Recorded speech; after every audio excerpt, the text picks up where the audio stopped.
Hi friends, welcome to மூன்று முடிச்சு promo. இன்றைக்கி நம்ம மூன்று முடிச்சு சீரியலில் என்ன விறுவிறுப்பான விஷயம் அப்படின்னு பார்க்கறதுக்கு முன்னாடி நம்ம சேனலை சப்ஸ்கிரைப் பண்ணலை அப்படின்னா மறக்காமல் சப்ஸ்கிரைப் பண்ணிக்கோங்க. இப்போ வாங்க அந்த விறுவிறுப்பான விஷயம் என்ன அப்படின்னு சொல்லிட்டு பார்த்துடலாம்.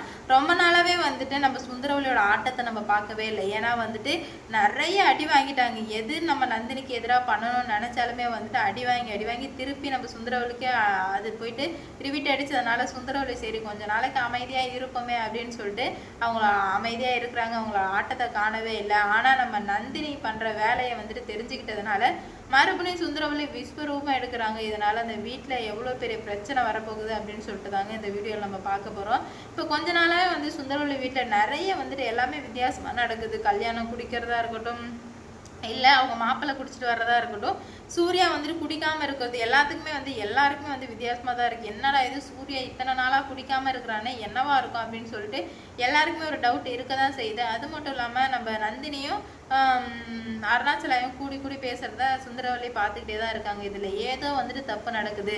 அதனால தான் வந்துட்டு இவங்க ரெண்டு பேரும் ஒன்றா பேசிகிட்டே இருக்காங்க. இதை இப்படியே விட்டுறக்கூடாது, இது என்னன்னு தெரிஞ்சாகணும் அப்படின்னு சொல்லிட்டு சுந்தரவல்லி ஒரு முடிவுக்கு வர்றது மட்டும் இல்லாமல் அடுத்தது என்ன பண்ணுறாங்க அப்படின்னு பார்த்தீங்கன்னா இதை வந்துட்டு என்னன்னு கண்டுபிடிக்கணும் அப்படின்னு சொல்லிட்டு வெயிட் பண்ணி பார்க்குறாங்க. அப்போ தான் வந்து நந்தினியும் அருணாச்சலையாவும் சூர்யா சார் குடியிலேருந்து வந்தது போனது நிறைய வந்துட்டு எவ்வளோ சந்தோஷமான விஷயம்லாம் இருந்தது, காமெடியெல்லாம் நிறைய நடந்தது, அதெல்லாம் பேசி சிரிச்சிட்டு இருக்காங்க. சுந்தரவல்லிக்கு அங்கே பகபத்தி எரியுது.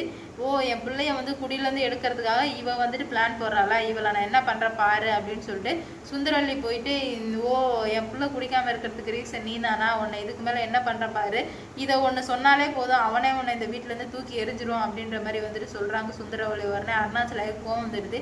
சி நீலாம் ஒரு தாய் மாதிரி நடந்துக்கோ சுந்தரவல்லி, கொஞ்சமாச்சும் அறிவு இருக்கான். நந்தினி எவ்வளோ கஷ்டப்பட்டு அவனை குடியிலேருந்து வெளியே கொண்டு வந்திருக்கான், அதை பற்றி யோசிக்காமல் நந்தினியை பழிவாங்கணும் அப்படின்றதுக்காக மறுபடியும் உன் பிள்ளைய பாலுங்கிணத்துல நீயே தள்ளிவிட பார்க்குற, நீலாம் ஒரு தாயே கிடையாது அப்படின்ற மாதிரி சொல்ல. எனக்கு தாய் இல்லை அதெல்லாம் முக்கியம் இல்லைங்க, இவளை என் புள்ள வெறுக்கணும், இவன் இந்த வீட்டை விட்டு போகணும், அவ்வளோதான். அதுக்காக உன் புள்ள உயிரு கூட ஆபத்தா, குடியிலே இருந்து எத்தனை பேர் செத்து போயிருக்காங்க பார்த்துருக்கல அப்படின்னு சொல்லும்போது உடனே சுந்தரவல்லி எனக்கு அதை பற்றிலாம் தெரியாதுங்க அப்படின்னு சொல்லுவோம். இவ்வளோ ஒரு கொடூரமான நான் அம்மாவை பார்த்ததே இல்லை, இதுக்கு மேலே இந்த வீட்டில் உனக்கு எந்த உரிமையும் இல்லை, எதுவுமே கிடையாது, இந்த வீட்டை விட்டு வெளியே போ அப்படின்ற மாதிரி வந்துட்டு நம்ம அருணாச்சலையை அடித்து துரத்துறாரு. என்ன இப்படிலாம் சொல்கிறீங்க அப்படின்னு கேட்கும்போது ஆமாம் நீ ஏன்னா தாய் மாதிரி நடந்துக்கவே இல்லை, எந்த ஒரு ரிலேஷன்ஸ்லையுமே உன்னால் ஒழுங்காக வந்துட்டு இருக்க முடியாதா, உனக்கு பணம் பதவி அந்தஸ்து ஆஸ்தி கெத்து இது மட்டும் தான் முக்கியம், இதனால நான் உயிரே வச்சுருக்கேன் சூர்யா மேலே, அவனுக்கு எதனா ஒன்று ஆச்சுன்னா நான் மனுஷனாகவே இருக்க மாட்டேன், மரியாதையே அதுக்கு முன்னாடி வீட்டை விட்டு வெளியே போயிடு அப்படின்ற மாதிரி வந்து சொல்கிறாங்க. சரி இவளுக்காக என்னை வீட்டை விட்டு வெளியே போக சொல்கிறீங்களா, நான் போகிறேன் அப்படின்னு சொல்லிட்டு சுந்தரவல்லி போகிறாங்க. இதனால் என்ன நடக்குதுன்னு பார்ப்போம். இந்த வீடியோ பிடிச்சிருந்தா லைக் பண்ணுங்கள், ஷேர் பண்ணுங்கள், கமெண்ட் பண்ணுங்கள். இது போன்ற வீடியோ சீரியல் அப்டேட் தெரிஞ்சுக்க நம்ம சேனலை மறக்காமல் சப்ஸ்கிரைப் பண்ணிக்கோங்க.